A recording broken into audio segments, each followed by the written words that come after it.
అందరికీ నమస్కారం. మీరు వింటున్నారు పాడ్కాస్ట్ సిరీస్ అనుభవ్, వయోధికుల అనుభవాల జీవన సౌరభం. హెరిటేజ్ గ్రూప్స్ మరియు national institute for social defence, ministry of social justice and empowerment, government of India, media for community foundation, New Delhi సంయుక్త చొరవతో శ్రీ అలోక్ వర్మ, డాక్టర్ ఆర్ శ్రీధర్ కలిసి రూపొందించిన ప్రాజెక్ట్ శ్రీమతి శైలజా సుమన్, జాహేద్ ఫారూఖీల సమన్వయ కార్యక్రమమే అనుభవ్, వయోధికుల అనుభవాల జీవన సౌరభం. వైద్యులు, ఆసుపత్రులు, వృద్ధాశ్రమాలు, కార్యాచరణ కేంద్రాల వివరాలు అందించి న్యాయపరమైన మార్గదర్శకత్వంలో భావోద్వేగాలకు మద్దతునిస్తూ వృద్ధుల దుర్వినియోగం, నిరాశ్రయుడైన వృద్ధులను రక్షించడం వంటి వాటికి సంబంధించిన సమాచారం కోసం సీనియర్ సిటిజన్ల కోసం జాతీయ toll free help line number 14567, toll free number మరొకసారి 145667ను సంప్రదించవచ్చు.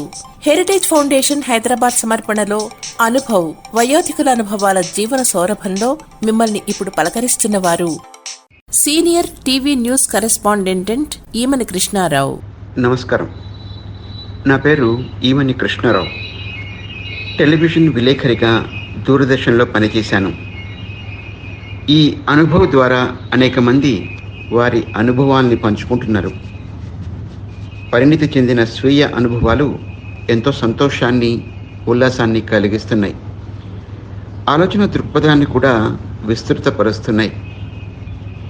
నా వృత్తిలో భాగంగా హైదరాబాద్కు 70 కిలోమీటర్ల దూరంలో ఉండే కొన్ని గ్రామాల్లో చిత్రీకరణ కోసం, వార్తా విశ్లేషణ సేకరింపు కోసం విస్తృతంగా పర్యటించాను. కొంతమంది వయోధికులైన మహిళా రైతులను కూడా కలుసుకొని వారి అనుభవాలను దృశ్య మాధ్యమాల ద్వారా ప్రసారం చేశాం. నాకు వారిలో ప్రథమంగా కనిపించింది ఆత్మవిశ్వాసం. సాధ్యం అవదు అన్నదాన్ని సాధ్యపడేలా చేయడం వారి అనుభవానికి తార్కాణం. వరుసగా 4 సంవత్సరాలు వర్షాలు లేక భూములు మోడువారుస్తున్నప్పుడు తరతరాల అనుభవం ద్వారా పచ్చటి పైరులు పండించడం వారి జ్ఞానానికి ప్రతీక. ప్రతి రైతు నుండి అది ఎన్నో తరాలకు ఈ సంపద క్రమేపీ అలవడుతుంది. వీరు పండించే చిరుధాన్యాలు రోజువారీ ఆహారంలో చేర్చడం ద్వారా ఎంతోమంది ఆరోగ్యం మెరుగుపడిందని, పూర్తి ఆయుర్దాయానికి దారితీసిందని పరిశోధనలు తెలియజేస్తున్నాయి. ఇది మీకు ఏ పుస్తకాల్లోనూ దొరకదు. ఆధునిక వ్యవసాయ పరిశోధనాలయాల్లో లభ్యం అవదు.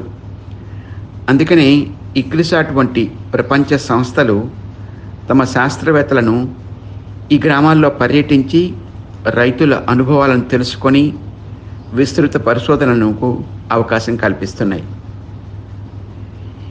ఏదైనా ప్రకృతి వైపరీత్యం వస్తే ఇది మాకు భగవంతునికి మధ్య పోటీ, మేమే గెలుస్తాం అన్న రైతు చంద్రమ్మ ఆత్మవిశ్వాసానికి నేను ఎప్పుడూ జోహార్ అంటూనే ఉంటాను.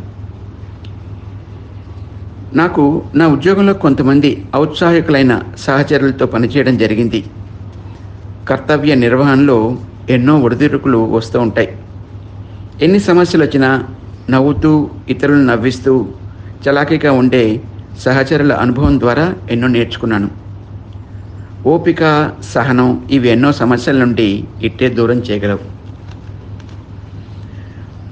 వార్తా మాధ్యమాలు విపరీత ధోరణి అనుసరిస్తున్న ఈ రోజుల్లో అభివృద్ధి వంటి అంశాలపై దృష్టి సారించాలని అనుభవజ్ఞులైన పెద్దలు చెప్తూ ఉంటారు. ఈ అనుభవ ప్రక్రియ ద్వారా పెద్దలు మరిన్ని సూచనలు, సలహాలు చేయడం ద్వారా కొంత మార్పు రావచ్చునని నా అభిప్రాయం. సోషల్ మీడియా విస్తృతంగా వ్యాపిస్తున్న ఈ రోజుల్లో ప్రతి ఒక్కరూ తమ పరిధిలో ఒక విలేకరిగా సామాజిక, ఆర్థిక రుగ్మతలను తగ్గించే ప్రయత్నం చేయాలని నా వినతి. సమిష్టిగా మనం ఎన్నో సాధించగలమని నా అనుభవం ద్వారా నేర్చుకున్నాను. ధన్యవాదాలు.